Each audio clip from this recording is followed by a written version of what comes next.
नमस्कार।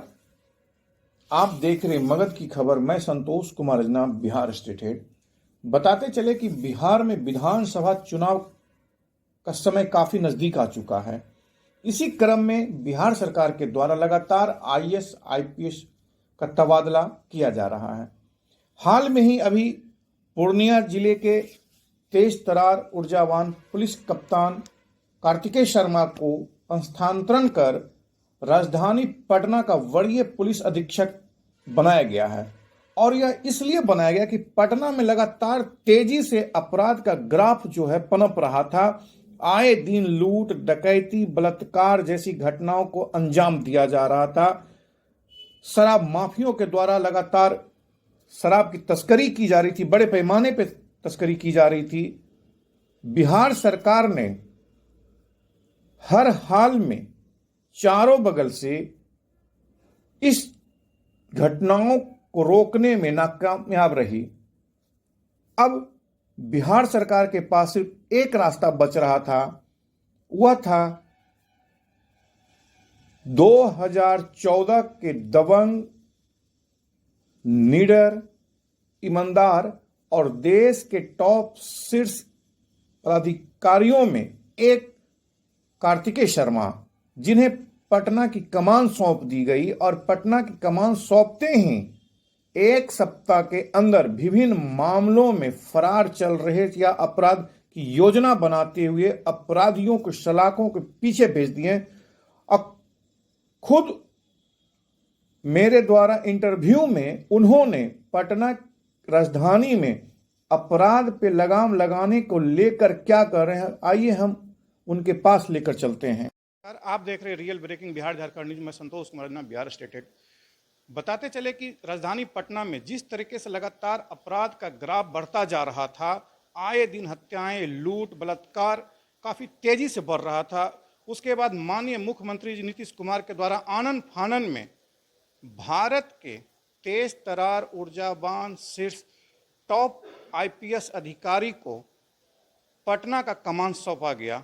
उसके बाद लगातार जो है एक सप्ताह के अंदर पटना राजधानी का ग्राफ काफ़ी तेजी से नीचे घटकर आया है। बताते चले कि उस शख्स का नाम है कार्तिकेय शर्मा, जो अपनी ईमानदारी के लिए जाने जाते हैं।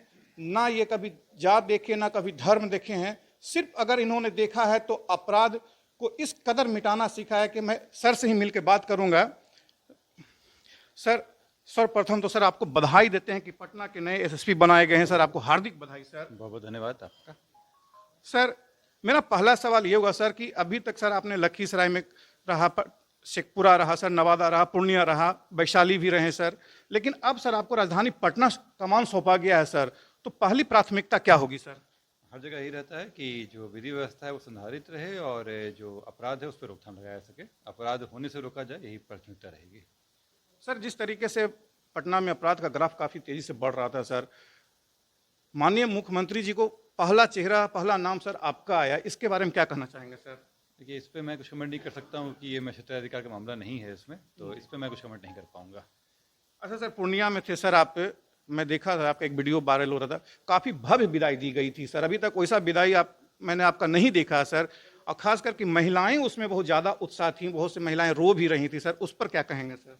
देखिए, वो एक क्षेत्र है जहाँ पे काफ़ी समय से समस्याएं झेल रहे थे वो गांव वाले, और उससे वहाँ की महिलाएं खास करके, और उसमें जब पुलिस का एक्शन हुआ और उस एरिया को सब ठीक कराया गया तो महिलाओं को एक नई उमंग मिली उसमें, और उन लोगों के लिए एक अच्छा संदेश गया था। तो इसी में उनकी तरफ से एक इजहार किया गया था इस चीज़ का। सर, 2 दिन पहले आपका एक और वीडियो में देख रहा था, 2 चीज़ पर, एक फर्जी पत्रकार पे सर आपका एक स्टेटमेंट आ रहा था सर, उस पर क्या मामला है सर? कैसे आप ये साबित कर सकते हैं कि कोई भी फर्जी पत्रकार है या नहीं सर? देखिए, पत्रकार की रजिस्टर्ड ऑर्गेनाइजेशन है और उसके तहत जिनका रहता है उसी को मान्य माना जाएगा उसमें। और कोई अगर इसके तहत तो कोई अपना गलत बनाता है, दस्तावेज बनवाता है, तो उस पर जो कानून के है उसके संग धारा के तहत उन पर कार्रवाई की जाएगी। सर, एक मामला था कि सर पुलिसकर्मी पे गाड़ी चढ़ा दी गई थी, उसमें भी गिरफ्तारी हुई थी। फिर था सर एक मामला आपके हाल फिलहाल अभी देख रहे थे कि कुछ लड़कियों का रेस्क्यू किया गया था रेलवे स्टेशन से। सर, क्या था पूरा मामला सर? देखिए, इसमें जो अलग तरह की घटनाएं थी, उसमें जो पहला घटना था उसमें जो गाड़ी थी वो ट्रैफिक पुलिस का रोके जाने के बावजूद भी रोका नहीं जा रहा था और स्पीड करने की कोशिश की जा रही थी, उसमें उनको गिरफ्तार किया गया है। और जो इसमें जो रेलवे स्टेशन वाली मामला था वो उसमें तो मानव व्यापार की बात आ रहा था।